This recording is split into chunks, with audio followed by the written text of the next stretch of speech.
You'll need them if you want. So this recording will give you an extra teaching tool. You will need them if you want to listen to the lecture again to understand it better. But these recorded lessons cannot replace your present. Otherwise, we would have offered a recorded online course. But that is not what we wrote in the project, and that is not what we got the European funding for. I'm sure you will all follow this course to the best of your ability, and I will not keep you any longer because we have to start. So I give the floor to Professor Apollonio. Oh, thank you, Caterina. Just to be sure, maybe Loredana, can we agree that if students have questions, send you a message and you interrupt me, and I answer as soon as I can. Yeah. Can you agree? Yeah. Yeah, I think so. Second, please, guys, enjoy this course. Of course, this is up to me. If you didn't enjoy it, it would be my fault. And most important, don't feel scared, don't feel shame. Recall that the only stupid questions are those that you haven't asked. So please feel free to send message to Loredana as soon as you need, and as soon as I can, I will answer. So let us start now, and I must share the, so here it is. No, Loredana, you must give me the right to share the window.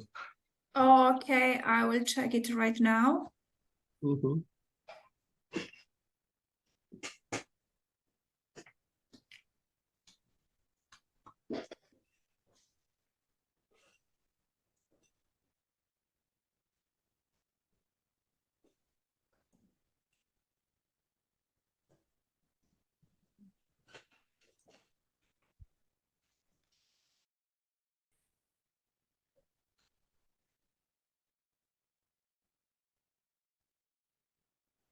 Check now, please.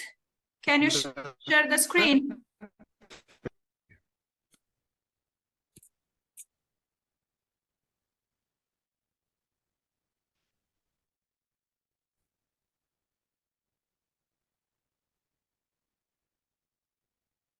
Can you share the screen now?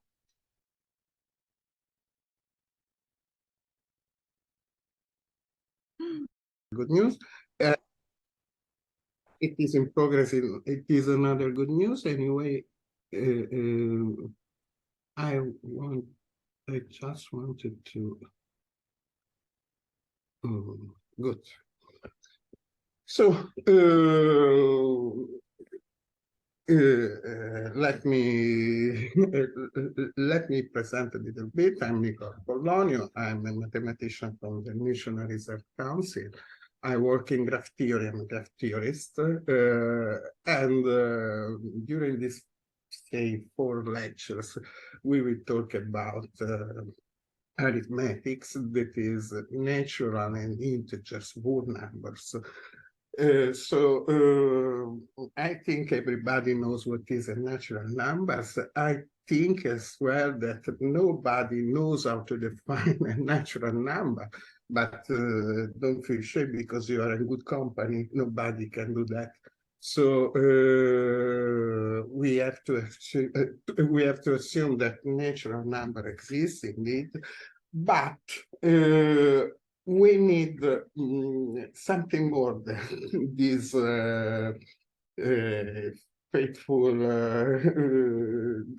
faithful confidence on the existence of natural numbers. We have to work with natural numbers. So you know how to add and multiply two natural numbers. You know that 1 + 2 is 3, of course. But how do you know that 1 + 2 is 3? Maybe by memory. Yes, by memory, you know that 5 + 10 is 15, of course. But so what told us that it was the result? Anyway, how can we make sure that he was not wrong? We cannot, but thanks to Giuseppe Peano, a great Italian mathematician, we had a model for the natural numbers. And so Peano was really, really a shy mathematician. He was used to giving lectures facing the blackboard, and he didn't ever realize if anyone were back. So it was a very strange mathematician, but anyway, so a number of problems, even in geometry. If we have time, maybe we'll say something. But let us start with the natural numbers. So I'm giving you a model of natural numbers. What is needed for this model? It is needed for being sure that what we say is exactly what we expect, and what we expect is exactly what we need. So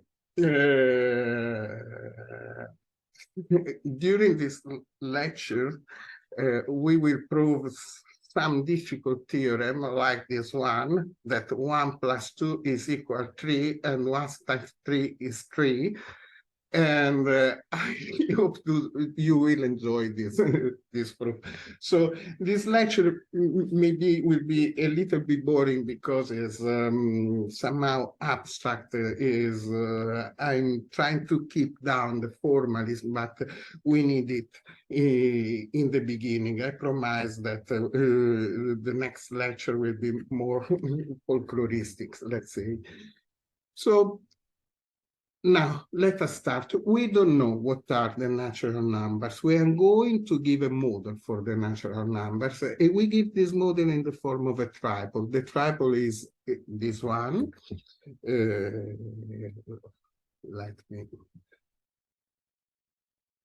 This is a Peano triple, the one which I'm highlighting. And what is a triple? Are three objects. Let us look more closely at these three objects. So you have a set, you call n in this way. The only thing you ask for the moment is the set is non-empty. It contains something. This is reasonable, of course. So you must speak about something. Also, you ask what? That the set indeed contains a special distinguishing element that you can call 0, but you can call as you like. If you want to call it,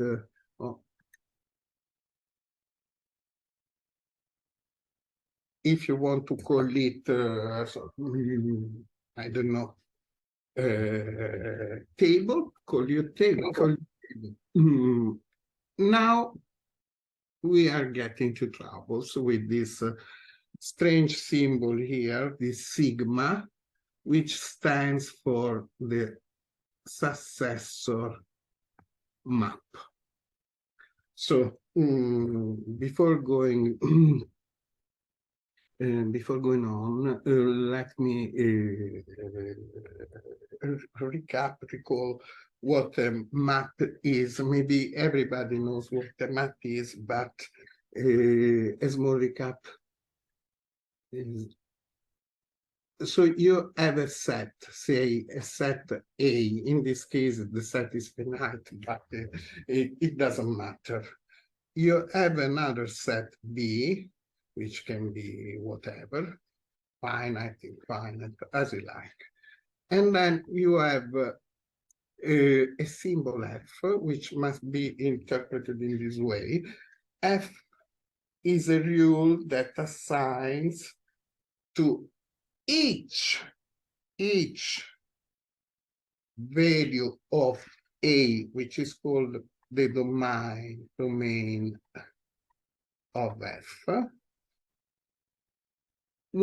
just only one element of the codomain B. This, the assigned element is called the value of F in the picked element in the domain. So see, if you call this element X, you must call this element F of X and call it, for instance, Y, as usual. Good. What you have to remember always, all the way along, is that if F is a map, it must be defined on every element of the domain. The codomain, elements of the codomain, some elements of the codomain can be not taken, of course, no problem. But every element of the domain must be must be an argument, also called an argument for the map. Otherwise, you don't have a map. So now, with this in mind, we can go on. So this function, this map, the successor map, takes the set N, which are given at the beginning, into the set N. What does it mean? It means that maps every element of the set in another element, but just one other element of the same set. So it is better to use the name by saying that sigma is a map is the same as saying that every element of N as an image is the same as saying that every element of N as a successor, just because I call it the image of an element of the domain, the successor of that element, just because because it is a name. No, there's still no meaning in this process. Now is coming the meaning. What we ask to sigma is that sigma is injective.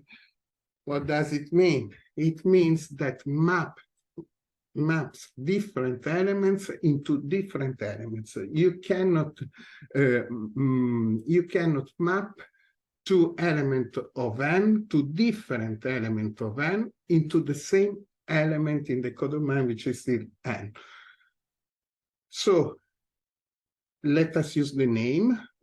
It means that every element has a successor and different elements have a different successor.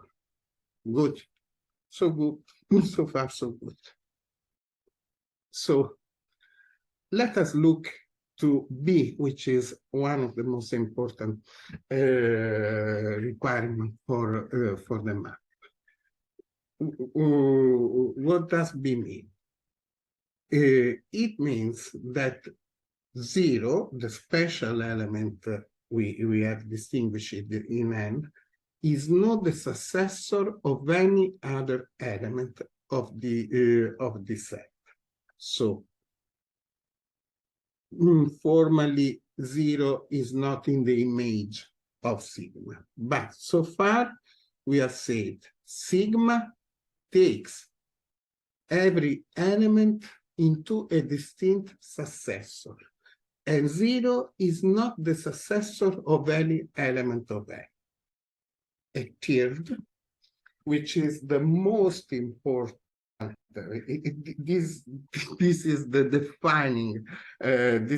defining property of the natural number, the induction principle. What does she say? It says that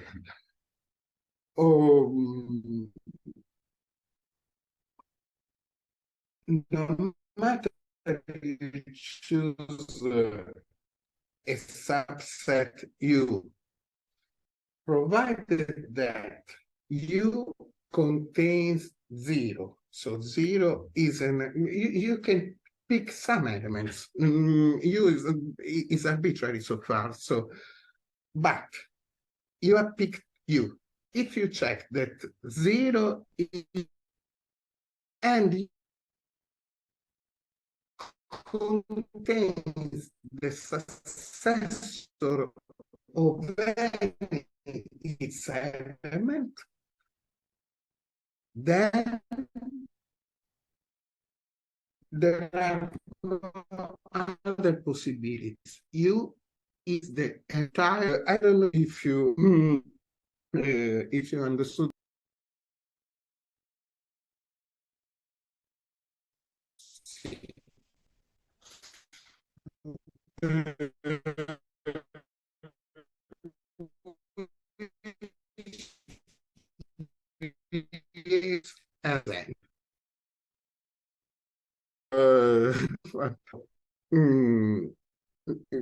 We now work out this definition more.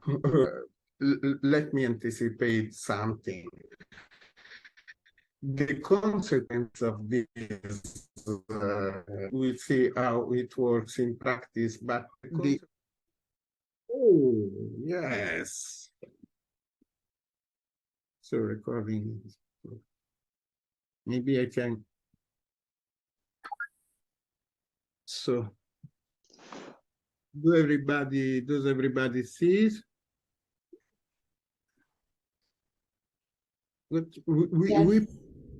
So we proved this these deep theorems in arithmetics, and I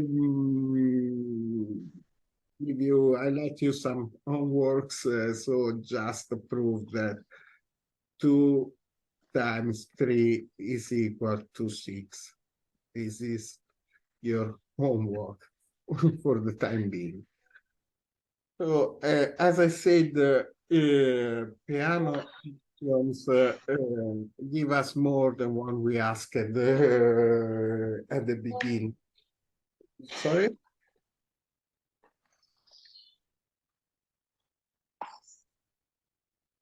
Oh, what I think there is some progress.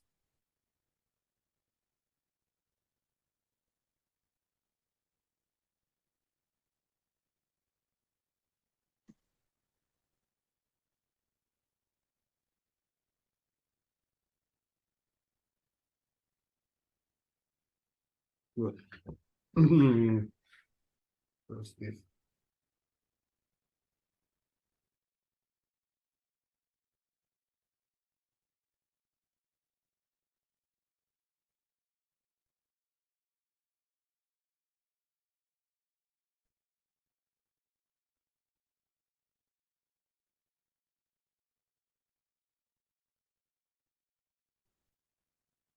Sorry, guys. It's not my fault as well. Anyway, let us.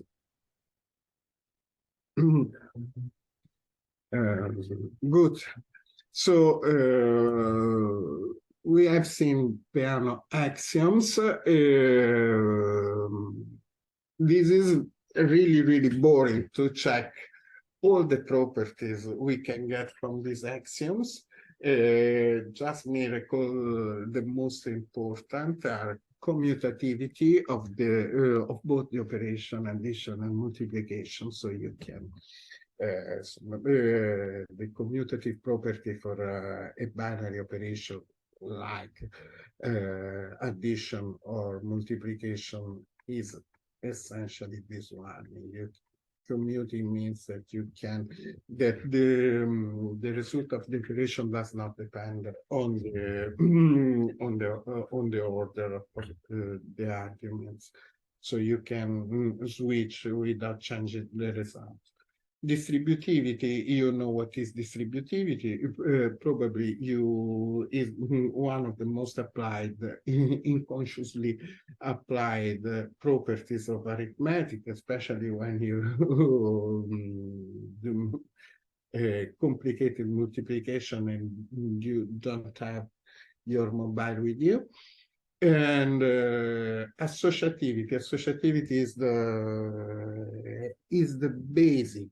is the basic property for every operation which is which pretends to be somehow interesting. Without associativity, the operation is very hardly interesting. But this is very nice in the set of natural numbers. We will see examples where there are zero divisors when dealing with modular arithmetics. In the natural numbers, there are no zero divisors. The same is true for the integer numbers. That is the relative numbers, the relative numbers. They have no zero divisors. What is a zero divisor is just what is this property? This property is as follows. If A times C is equal to B times C, then necessarily A is equal to B. Equivalently, A per C is equal to 0 implies that at least one of the factors is 0. We will see, for instance, in Z modulo 4 that you can have say, call it 2 times 2 equals 0 without 2 being 0, of course. Now, here is what is what I announced to be the most important consequence, at least for a mathematical viewpoint, is the proof by induction. So what is mathematical induction? Let's open a small note here. Suppose you have a problem. It is easier to do than to explain, but suppose you have a proposition and you want it to prove for every n in the set of natural numbers. So the strategy to prove this proposition, we will see in a while an example which clarifies what I'm saying. The strategy to prove this proposition is this one. You check it in the smallest integer for which is interesting, for instance, in p plus p of 1. If it is true, good. Then this is the first step, is the base of induction. Then you go on in this way. Suppose that you have a rule that says that if Pn minus 1 is true, then Pn is true, where n is arbitrary. You are not still saying that it's true for every n. You are saying that if you are able to go from n minus 1 to n, then you can conclude, you can deduce that Pn is true for every natural number n. So let us look to some concrete examples to clarify. As I said, it is, oh good, this one is very nice, probably you already know. So suppose you are looking for a formula which tells you what is the sum of the fifth and natural numbers. I know the formula. The formula is m plus 1 over 2. Look, this is an integer, a natural number, of course, by Peano axioms, and this is should be also an integer if this is the sum of this natural number, of course. But you are dividing by 2.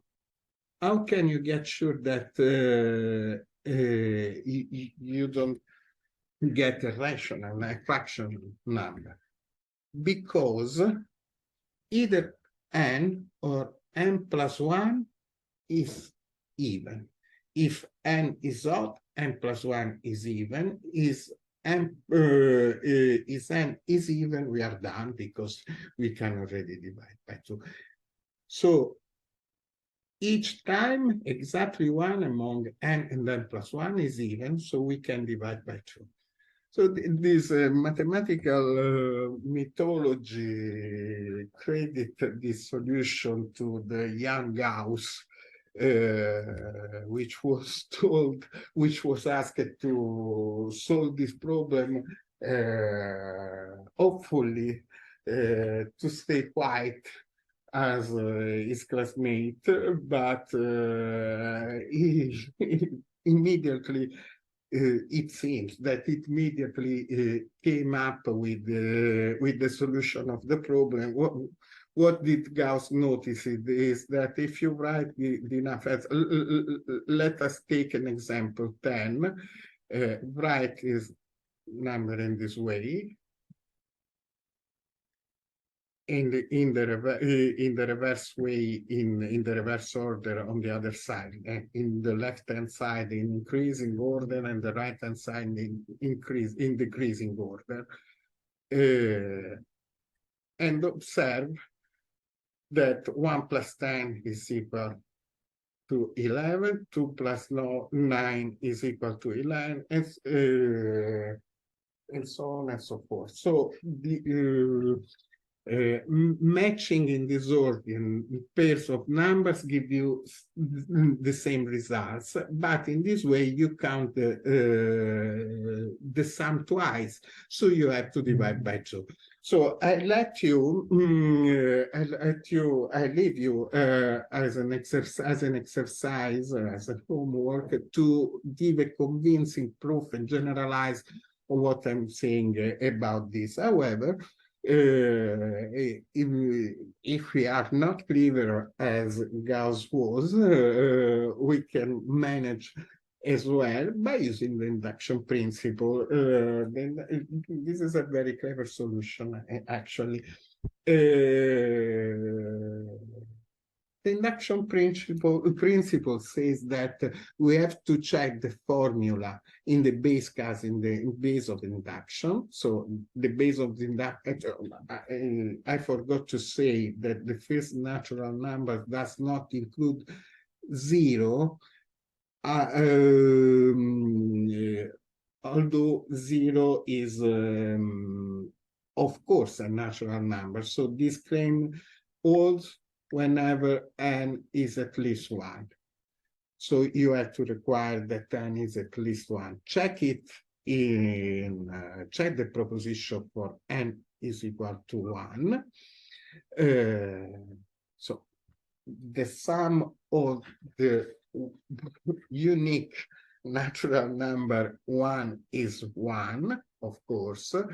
The formula says that its sum is 1 plus 1, this is n divided by 2, which is 1 times 2 divided by 2, which is 1. So it works. For n equals to 1, works. Suppose it works, yes, we can go on by checking step by step, but they, of course, are countably infinite, the natural numbers. So at some point we get at least tired or stuck.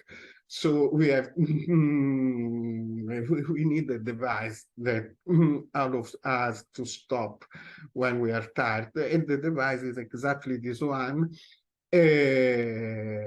Is exactly this one by the induction principle, because suppose we have checked it worked for 1, it works for 2, it works for 3. At some point, let's assume it works for n. And let us prove that if it works for n minus 1, it works for n as well. So, which is Pn minus 1 is n minus 1 times n over 2. Sorry, this is not an equality sign, it's just a description. This is the formula, while the statement is that the sum of the first n minus 1 natural number equals the formula. So we are supposing that, we are assuming that it works.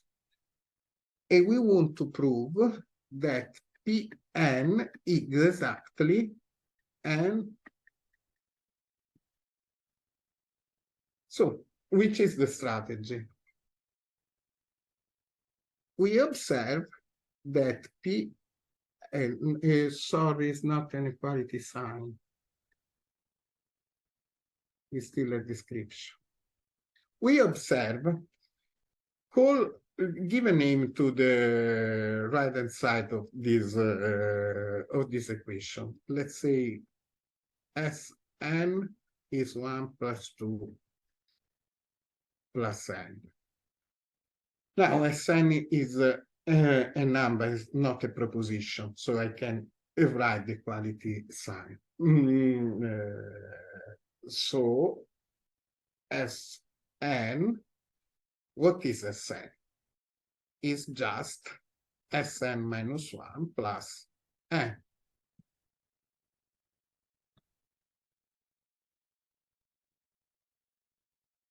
This is Sn minus 1.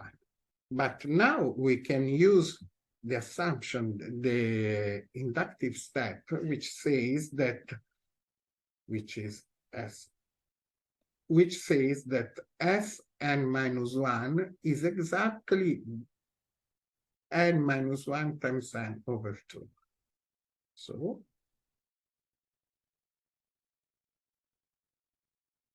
plus n, and now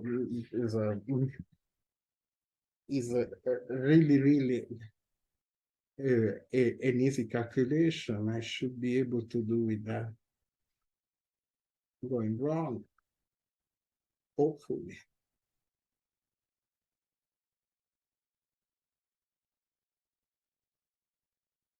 Which is exactly what we wanted. So this is true, and this is true by induction.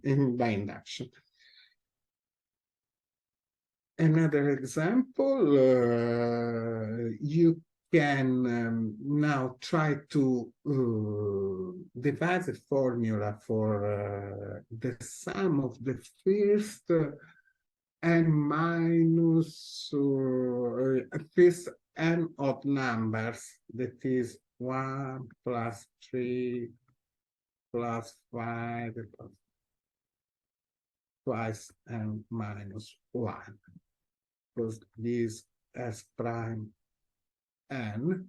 And so this is your homework. Prove either there is a simple way of, not simple, not trivial, but you have to think a little bit to avoid the use of the induction principle. You can give a direct proof of this of what I'm writing because I didn't write it yet. Is equal to m squared, magic. So your homework is to prove this relation by induction. Check the induction step. Still the requirement is that n is at least 1. It doesn't work for obviously. It works also for 0, but anyway, 0 does not qualify because it's not an odd number.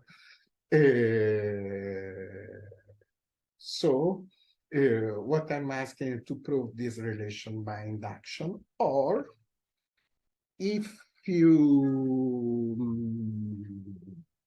you want, you can try to give a direct proof. Maybe you have to just observe that you know how to compute, which is the formula for the sum of the first 2 and twice and natural numbers. You know what is S twice n. And you observe that half of the sum is the sum of odd natural numbers.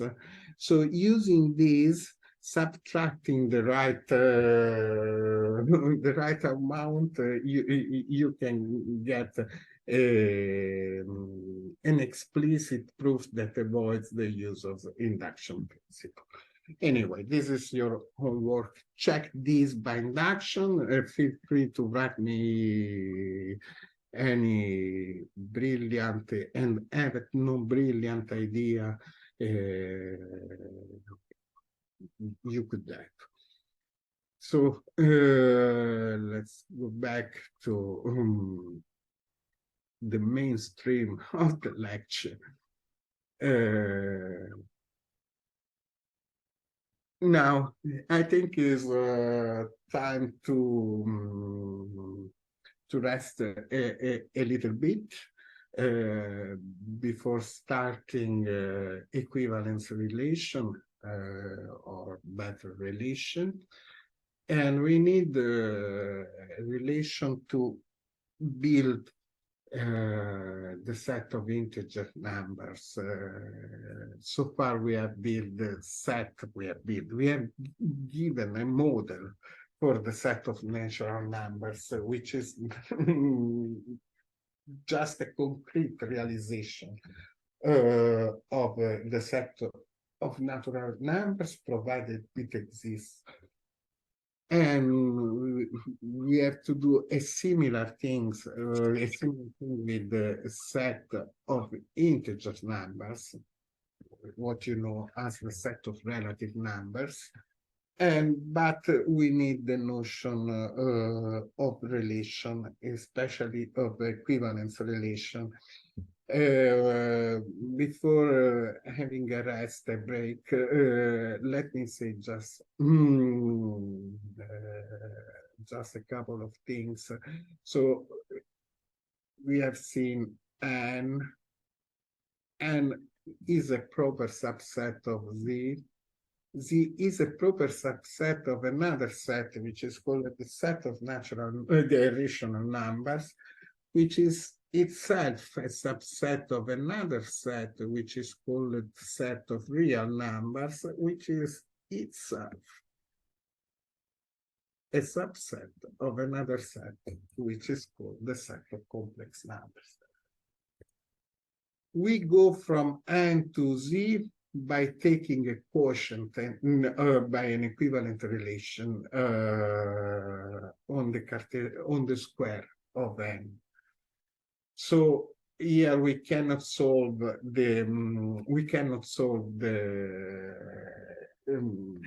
we are not able to invert the sum.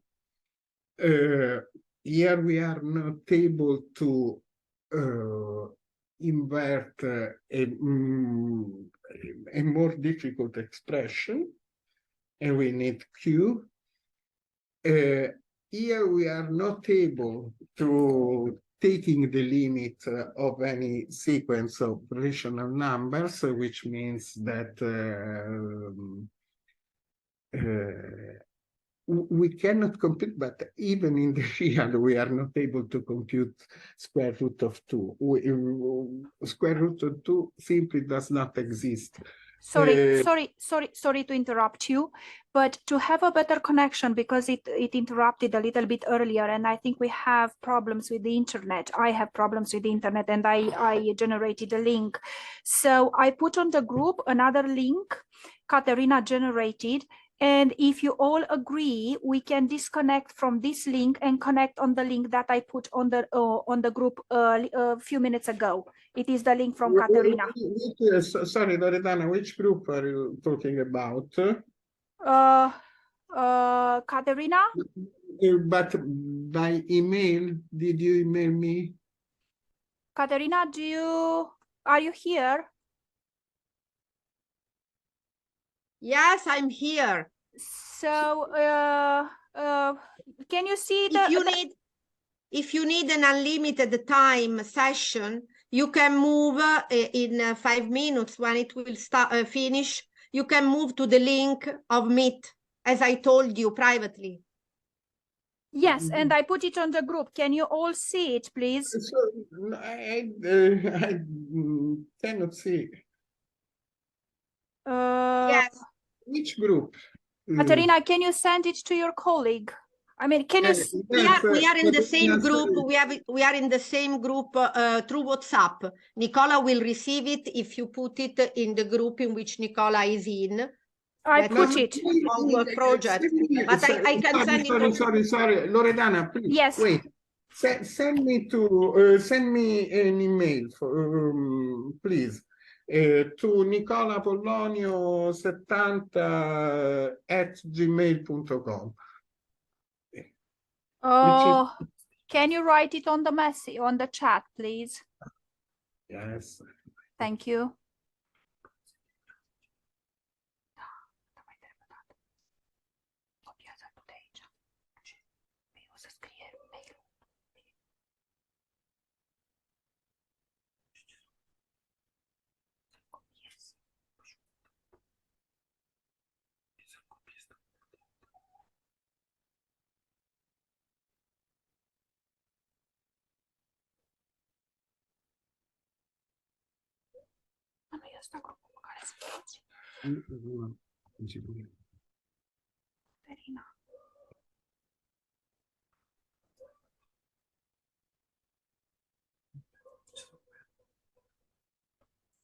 So did you receive? Yes, Loredana? yes, Oh, yes, yes. you. So let me finish this. Yes, of course. We take this a while of rest, and then we start with the link. So good. Anyway, the natural way to go to extend n to zeta is to take an equivalence relation. The natural way to going from Z to Q is to take an equivalence relation. And even in this case, the natural way is to take an equivalence relation. However, it's much more difficult. and so is the way to go from R to C. Anyway, let us stop for a few minutes. We see in 5 minutes or so. See you soon. So, can you see the screen? Yes. Good, very nice. It's me. Okay.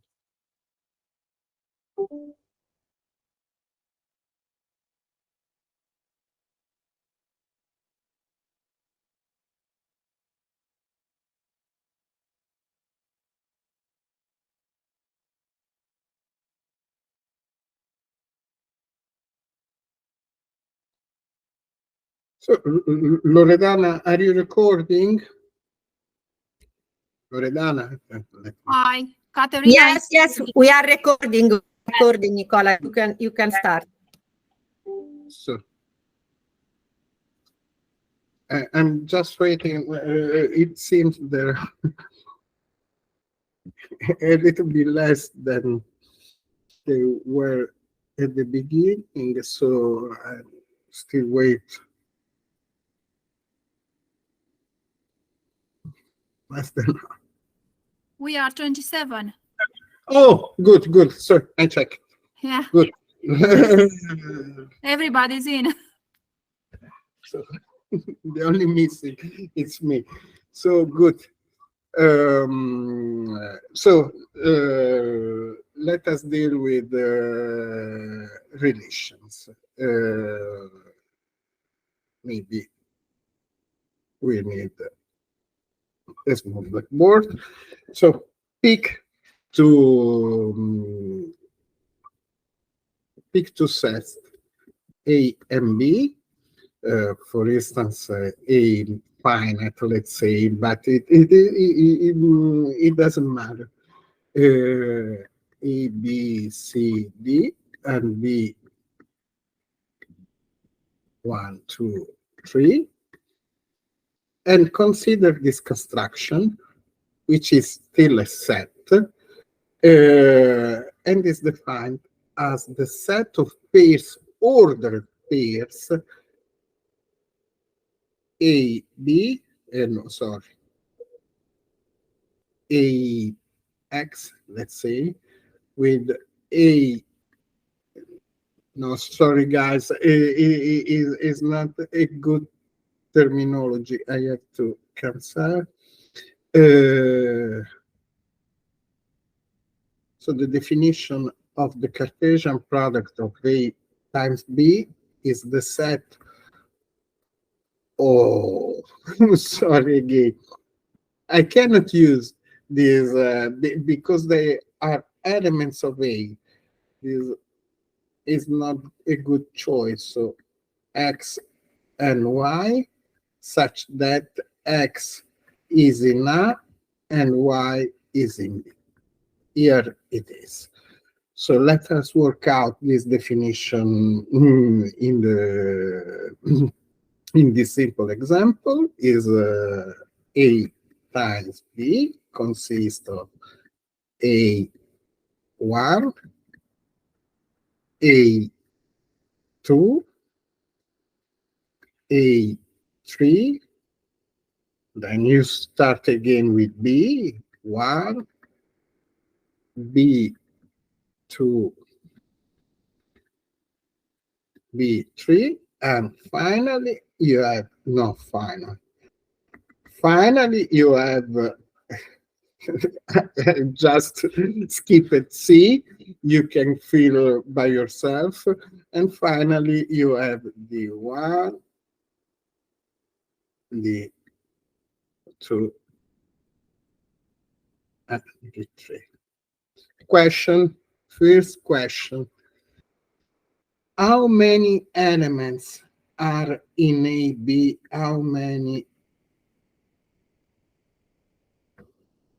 elements are in A times B if A has n elements and B has, say, m elements? This is the question. I tell you the answer, but you have to check by yourself that this is the right question. N times m, of course. Actually, this rule works also for countable cardinalities, let's say Aleph zero, but we don't care about that here. So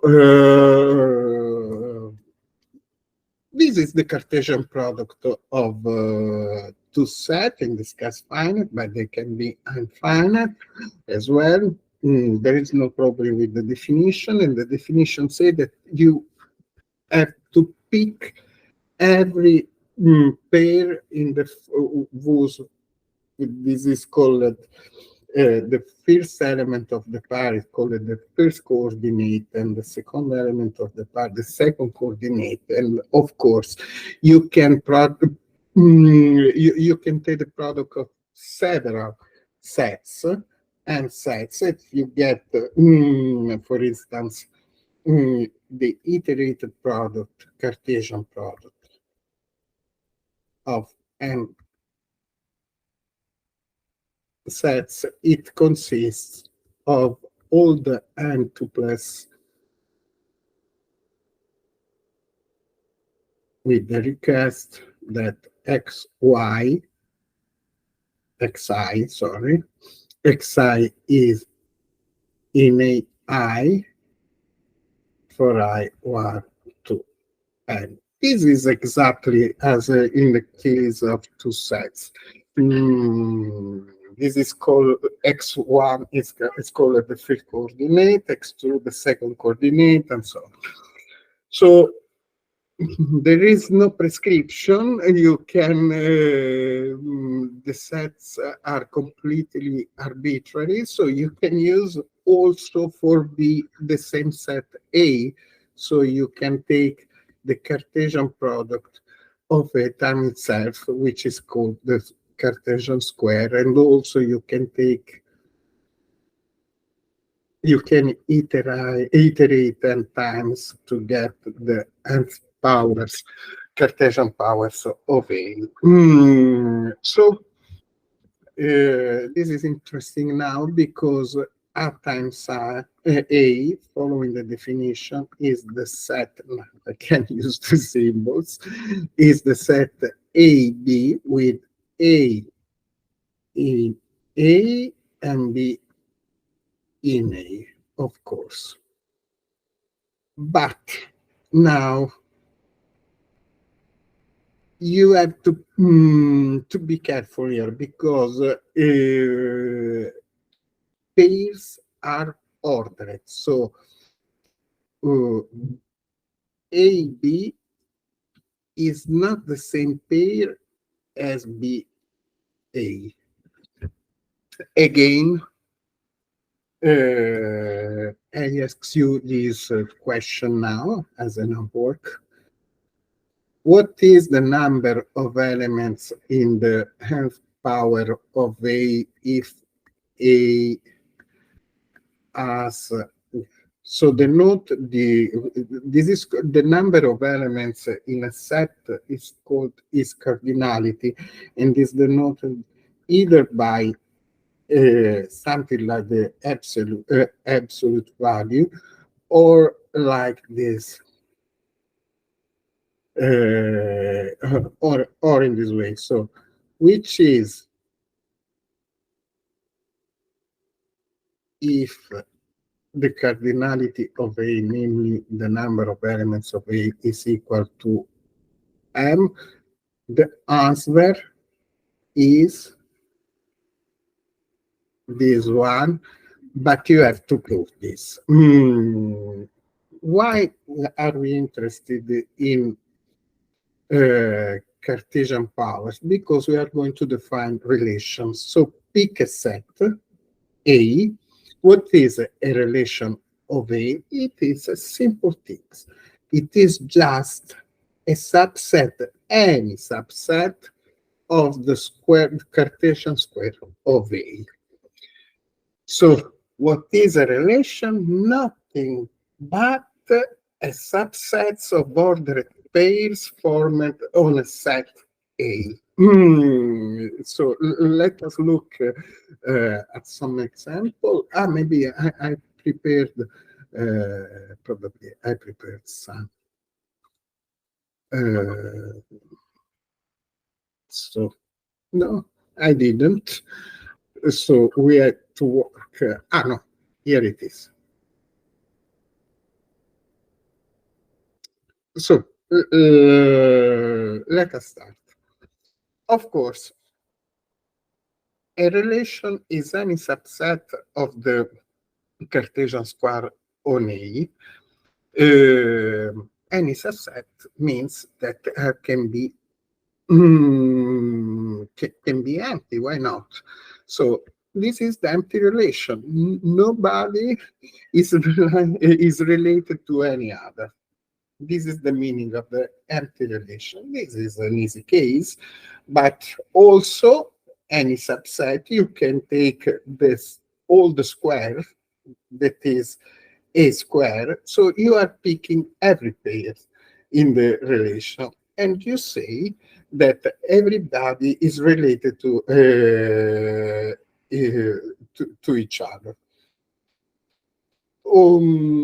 So what is the diagonal? What is the diagonal of the square? I think it's quite intuitive. R times R, we know, is the set of pairs A, B in. So nothing prevents us to choose pairs where the first coordinate equals the second coordinates. So we can choose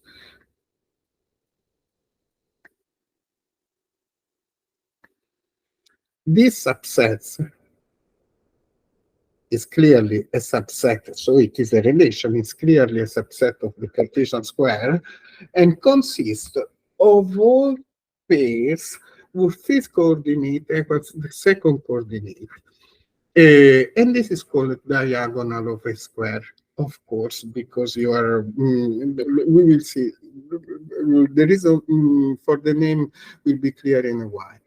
So the question is, if you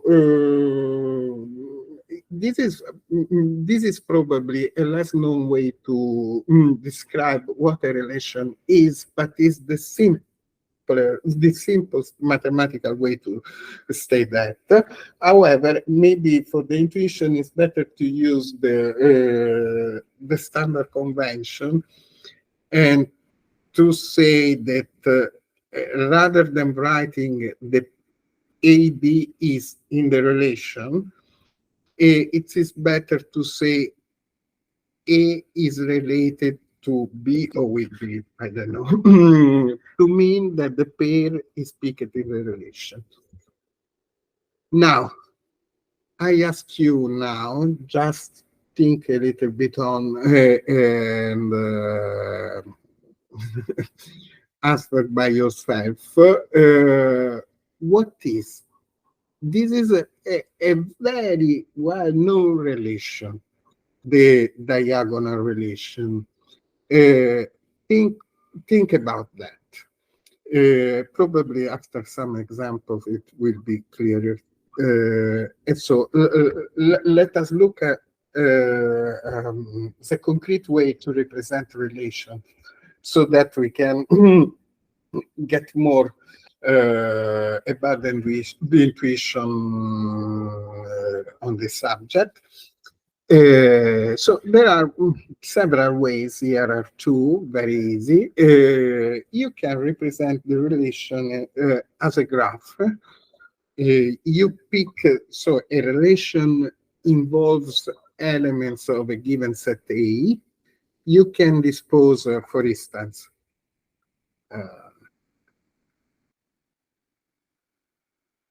let us do it from scratch, because pick a set A, 1, 2, 3, 4, 5.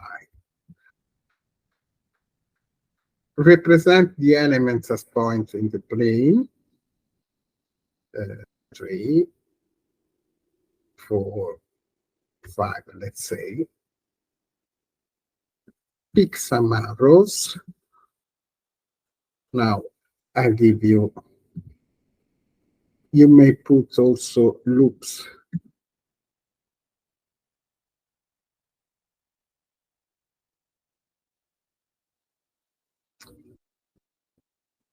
So these graphs represent the relation now consisting of 1, 2, because there is an arrow pointing to 2 from 1, there is another arrow pointing to 3 from 1, so I put inside 1, 3. No more arrow pointing out for from 1. Let us look at 2. 2 has only one arrow pointing in itself. That is 2. 2. Let us look at 3. 3 has only one, one arrow which points to 1 from 3. So there is 3, 1. So you see the arrow says which is the order of the pair. So to have both, you need to have both 1, 3, and 3, 1. You need both arrows. To have a diagonal element, so you need a self loop.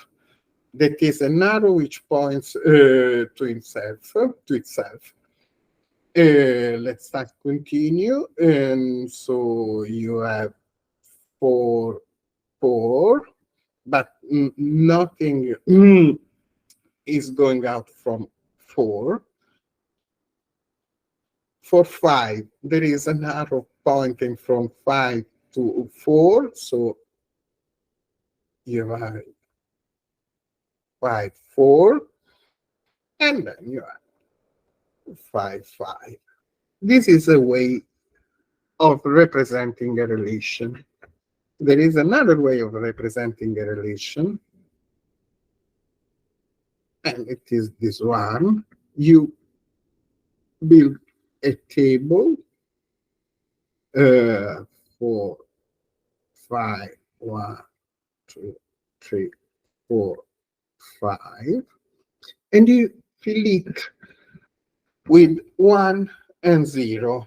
If you put a 1 in some entry of the table or at the intersection between the line of a certain element on the row and the line of a certain element on the column, it means that there is the pair, the corresponding pair, where the first coordinate is represented by the row and the second coordinate is represented by the column. So, for instance, in the case of this relation, 1, 1 is 0 because the loop at 1 is missed. 1, 2 is 1 because there is the pair 1, 2. And so is 1 in the corresponding column of 3, of course.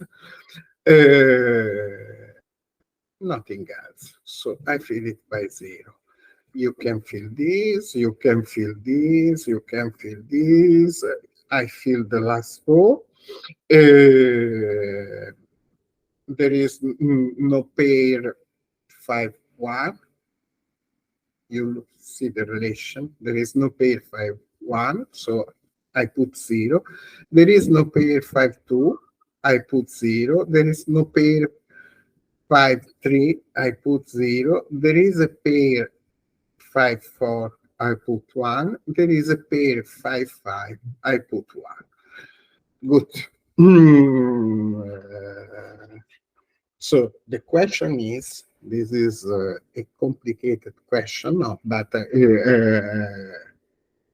I already put in the main document here.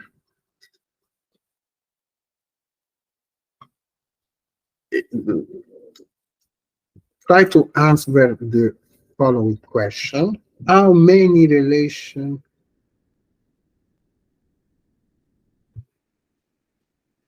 there are on a set with 4 elements? So in the worst case, just by brute force, you can enumerate and count it, but using these two representation, you can get a more elegant and efficient solution, and you can clearly generalize to any number of elements. But try to answer the question. So why are relations interesting for? Because they have some properties. The common properties of the relation are reflexivity, which means the relation contains the diagonal, that is, A is always related to A for each A in A. These are relations on a set. These are relations on a set A. It's symmetric. When each time you have the pair AB in the relation, you also have the pair BA in the relation. You can say if A or B is related to B, then B is related to A.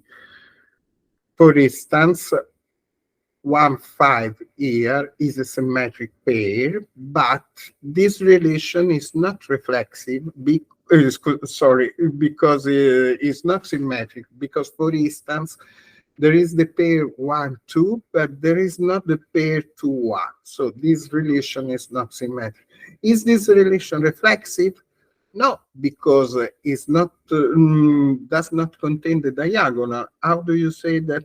How do you see that this relation is missing the diagonal? Because yes, it contains a diagonal pair on 2. It contains a diagonal pair on 3. It contains a diagonal pair on 4, and you see on the diagonal here, of course. But it does not contain 1, 1, and it does not contain 5, 5. So it's not reflexive. Is it transitive? What does it mean, transitive? Transitive means that if you have the pair AB and the pair BC, then you have the pair AC, which can be also stated in this form. If A is related with B, B is related with C, then C is related with A. A is related with A. So,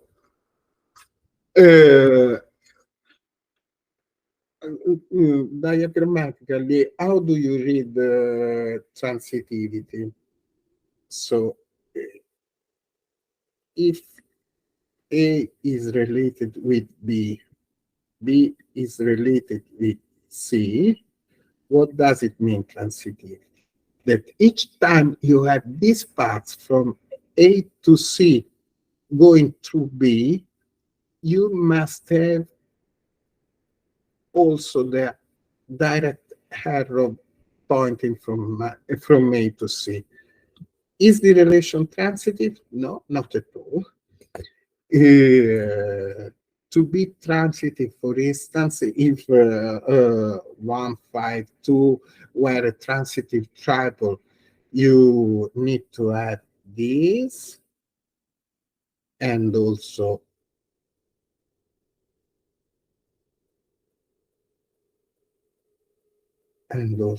this and also this.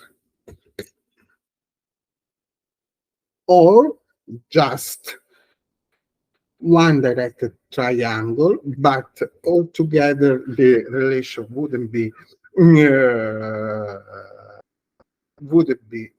transitive. These are written in blue because they are less important to us. Antisymmetric when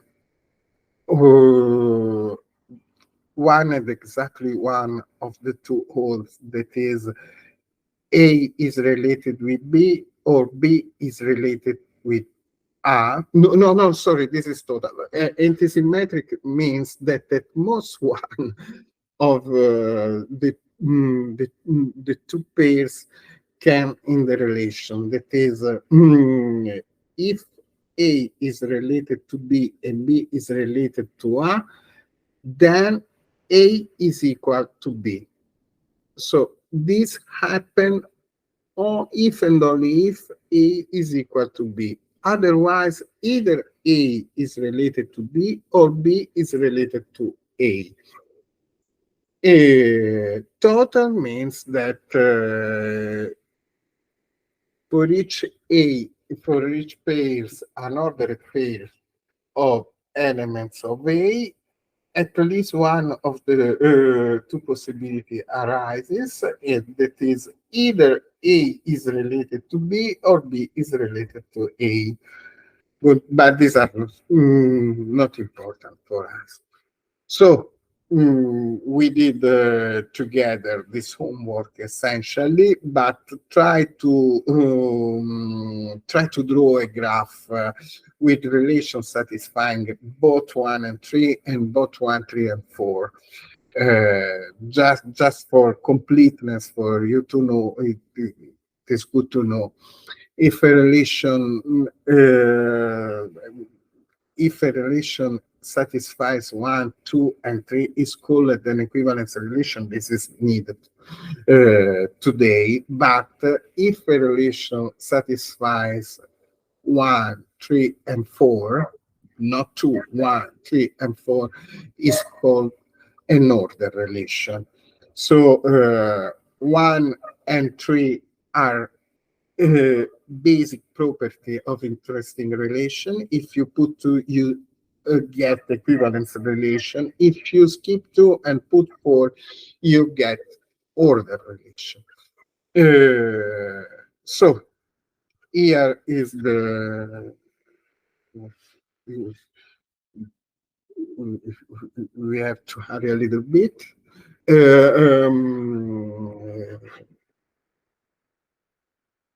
So this is the main charter of this lecture, equivalent relation.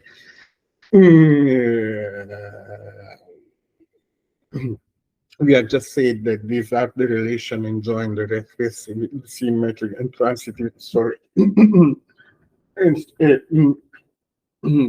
transitive properties. And so why are those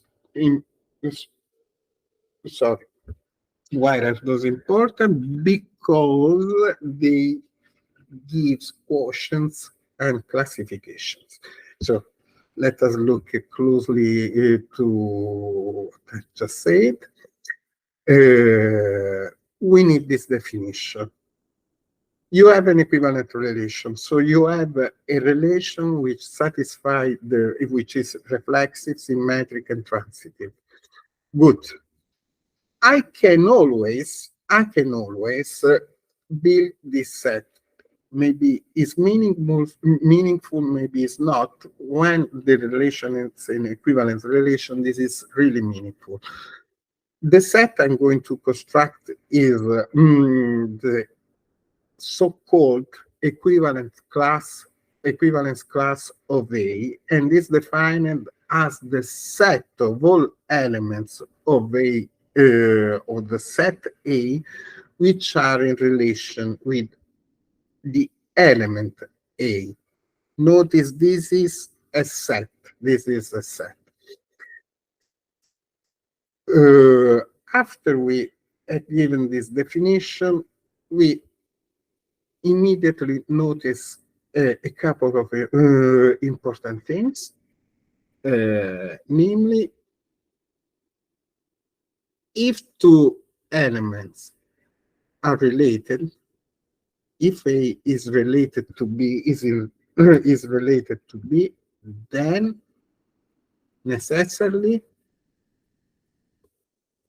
the class of A and the class of B are the same. The two classes coincide.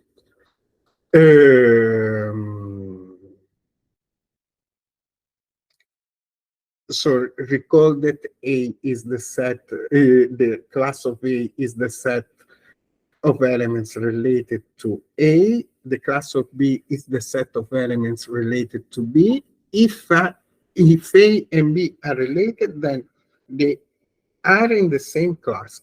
Of course, since the relation is reflexive, every element belongs to its own class, is always equivalent, is always related to itself, and therefore it is in the equivalent class of A.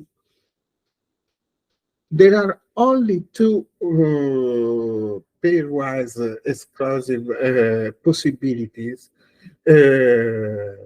Either two equivalence classes are the same class or they are disjoint. They have no element, they have no common element. When they are disjoint, it means that A and B are not related, and conversely, if A and B are not related, the corresponding class are disjoint.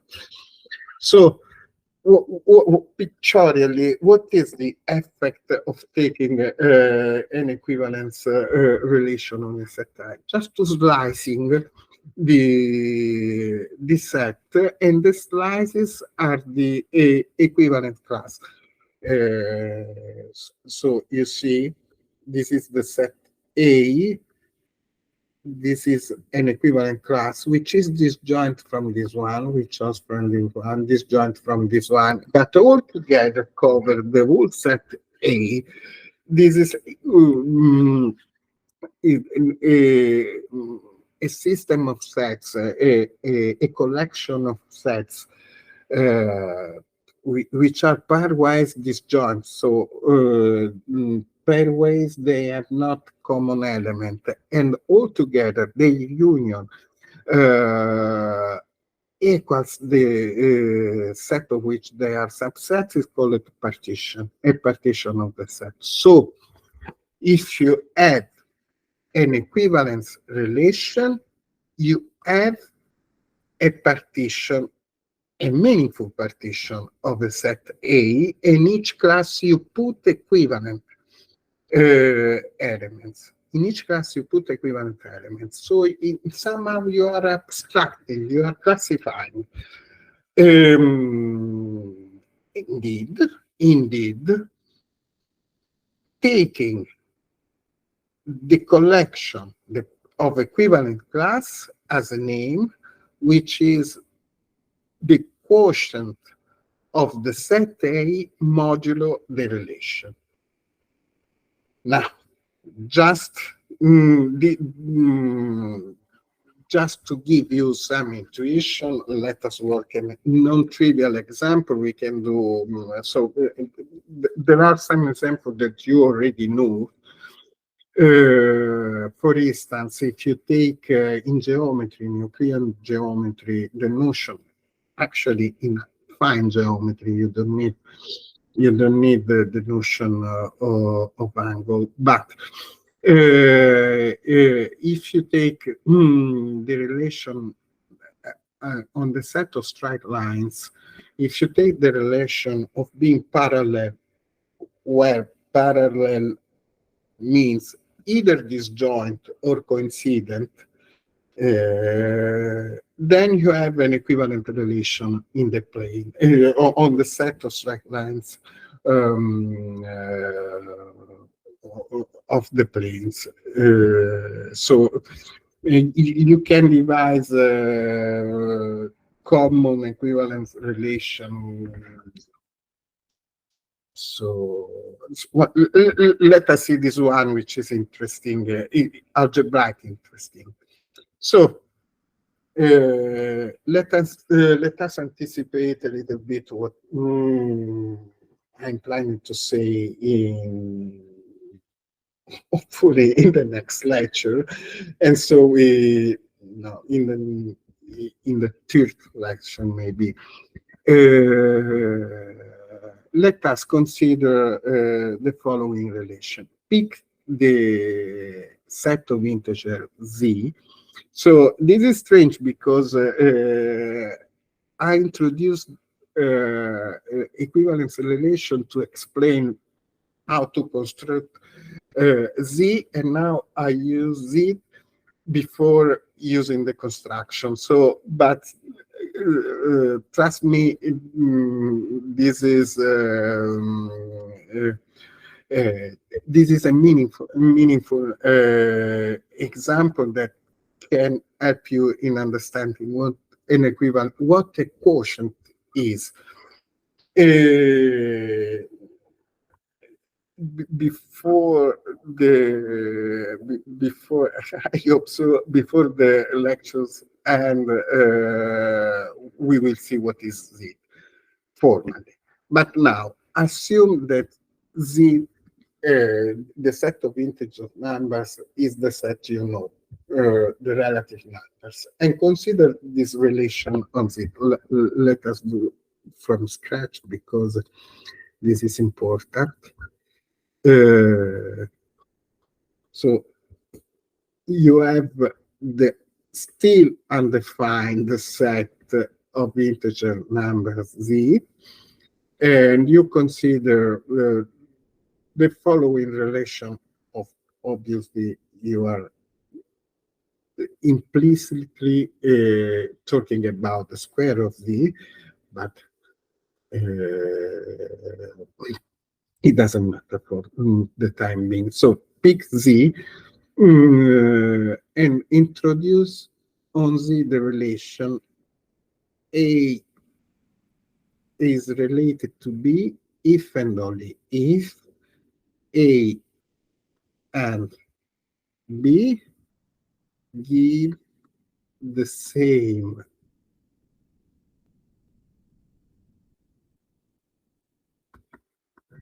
reminder. So I prepared an example with modulo equals to 3, but let us simplify. Give the same reminder when divided by 2, even easier. So we have to check that this is an equivalence relation, and so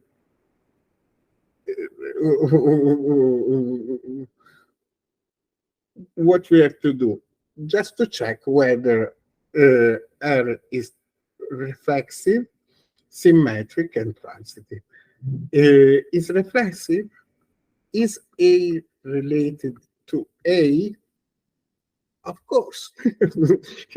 Of course. If A gives, which are the possible reminders of the division by 2? Either 0, when a number divided by 2 gives remainder 0, precisely when the number is even, or 1 when the number is odd. So this is the same as saying if A is even, is A is even? Of course.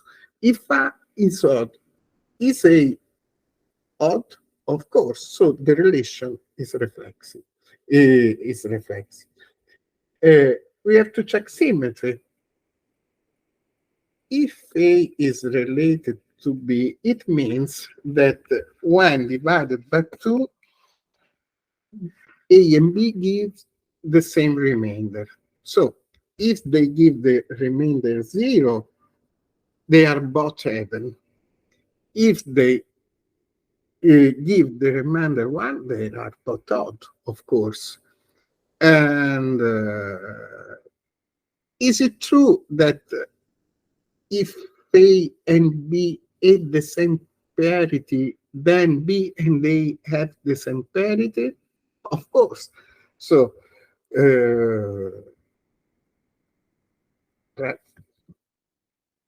check it.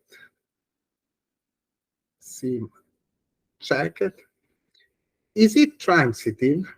It is true that if A has the same parity as B and B at the same parity as C, then A and C have the same parity. Of course, if A is even and B is even, is A and B are even, and B and C are even, then A and C are even, and conversely.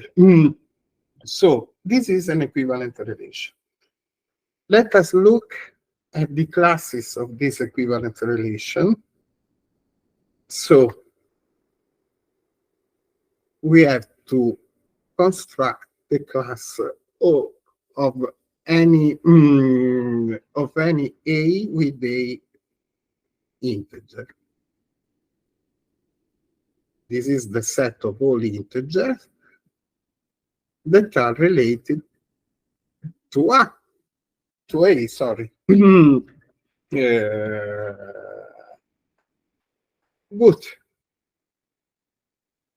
We already know that being related to A means have the same parity as A.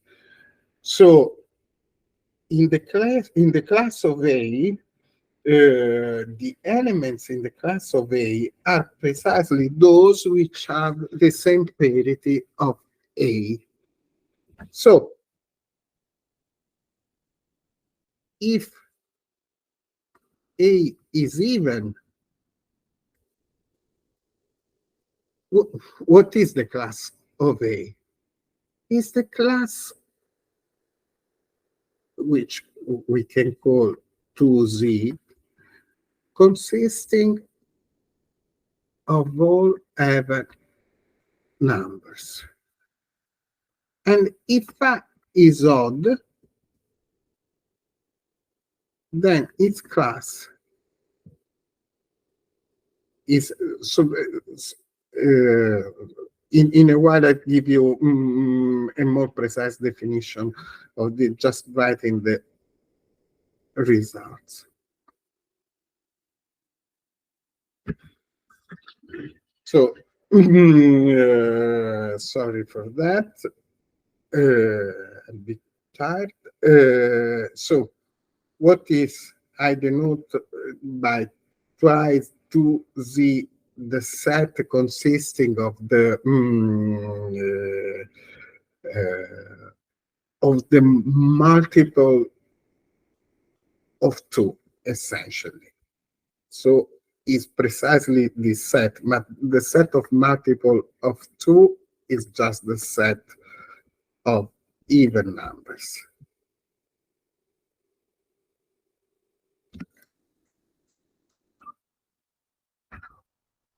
Why I denote by this set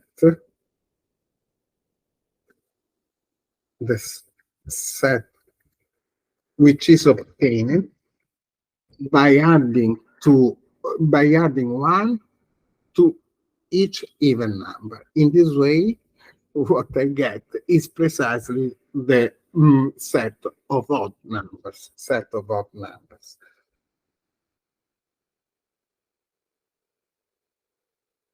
So you see, here is there is plus 0 hidden here. Here, this is plus 1 explicitly given. And these are precisely the reminders of the division, of the Euclidean division by 2.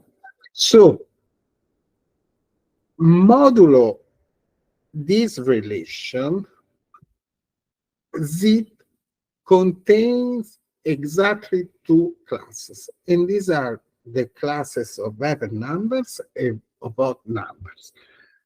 What is important, really important, and can you define operation on the equivalent classes? You can add equivalent classes, you can define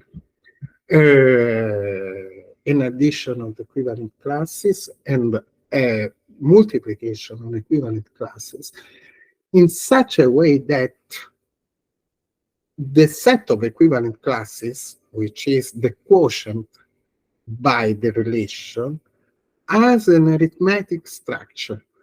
This is what this is the novelty probably for you. This is the novelty probably for you, that you can define operation not only on numbers, but on sets. And when you do that properly, you get something which closely resembles the use of the standard arithmetic. This is really a great progress, but we have really a few minutes. Let's go back. We will see this in much more details, probably in the third lecture. Let us come to the announced Z. So today with the help of Peano axioms, we built a model for the natural numbers. Given the natural numbers, we can build the integer numbers in a completely rigorous way, but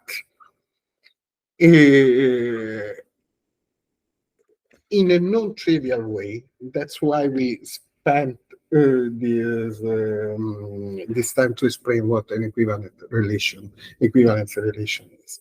So now I can tell you that Z is just the quotient of the Cartesian square of the natural numbers modulo the relation R defined as A, B. So the relation now is not on N, the set of natural numbers, rather on its square, Cartesian square.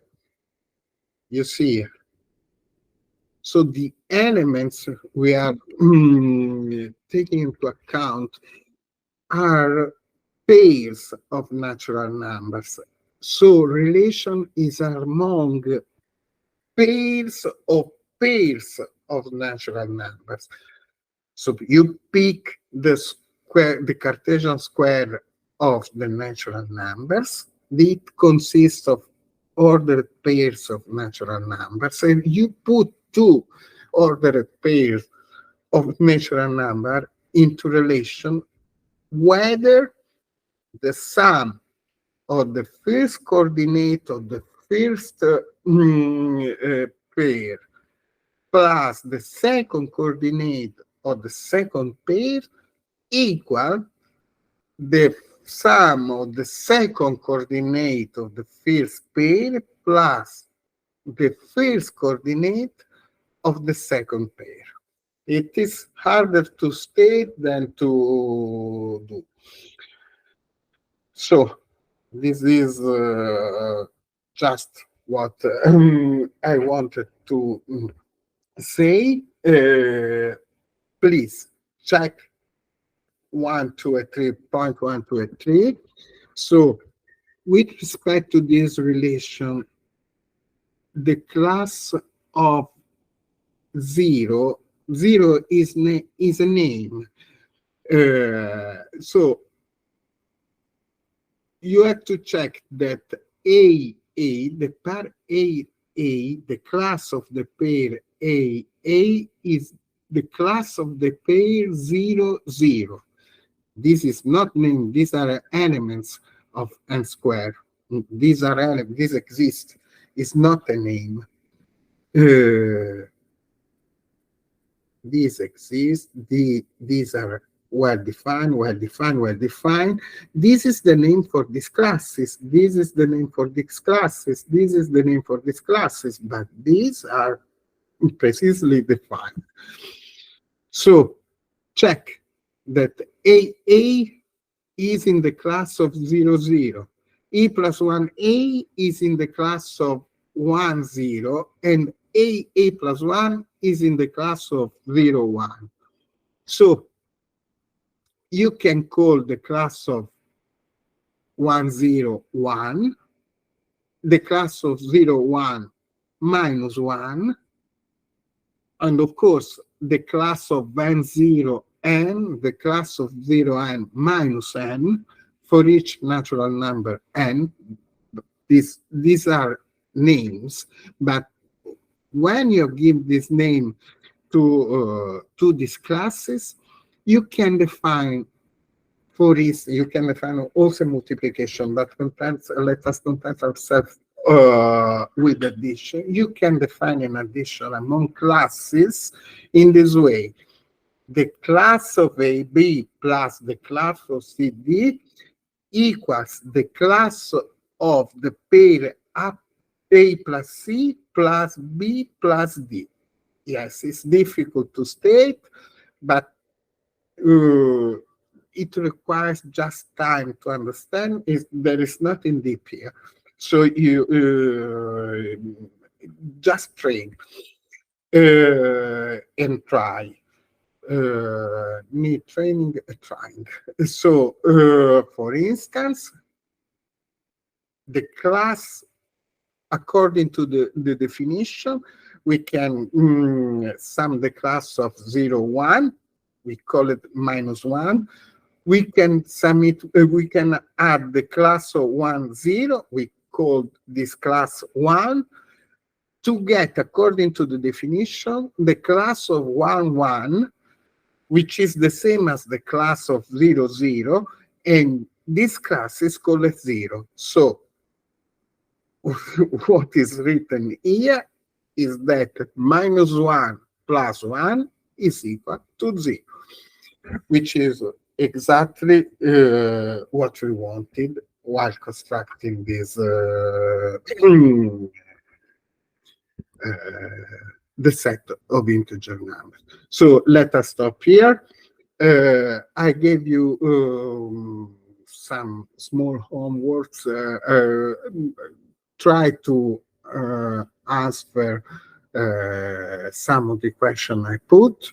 There is no need to answer all the questions. Choose your favorite one and work hard on that. But don't worry if you do not succeed, because it's probably the first time you see and have this notion. So take your time and take it easy. So see you within 2 weeks. Nice to meet you. I hope it was not too boring, and thank you, Loredana. Thank you, Caterina. We will meet within 2 weeks. So, Thank you, Nicola. ciao, ciao. Thank you. Bye-bye. Ciao, ciao a tutti. Ciao. Thank you. Ciao, ciao.